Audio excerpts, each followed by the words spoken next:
మీరందరూ చూసిర్రు గతంలో కానీ ఇప్పుడు కానీ ఈరోజు మనం చెయ్యాలని ఒక నిర్ణయానికి వచ్చినాం.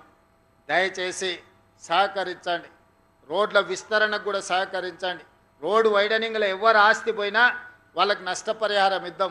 ఫ్లైఓవర్లో ఫాస్ట్గా కట్టుకుందాం. 5 ఏళ్ళు 10 ఏళ్ళు ఫ్లైఓవర్లు కట్టకుంటుంటే తీవ్రమైన ఇబ్బందులు, యాక్సిడెంట్లలో చాలామంది చచ్చిపోతున్నారు. ఇవాళ చెరువులు కానీ, నాలాలు కానీ, రోడ్లు కానీ, ఫ్లైఓవర్లు కానీ బ్రహ్మాండంగా మీ ప్రాంతాన్ని అభివృద్ధి చేసుకోండి. ఏదున్నా నా దృష్టికి తీసుకురండి. అప్పో సప్పో తల తాకట్టు పెట్టైనా నిధులు తెచ్చిచ్చే బాధ్యత నాది ఈ ప్రాంతానికి. ఎందుకంటే మీరందరు కష్టకాలంలో నేను ఇక్కడికి వచ్చినప్పుడు నన్ను ఎంపీగా గెలిపించి ఢిల్లీకి పంపించారు.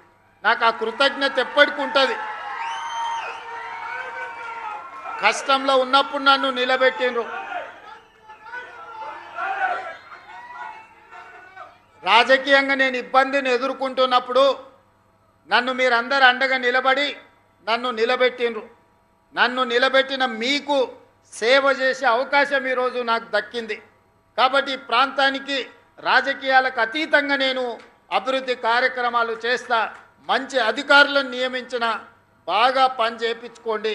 ఏం కావాలన్నా నన్ను అడగండి, మంజూరు చేయడానికి నేను సిద్ధంగా ఉన్నా.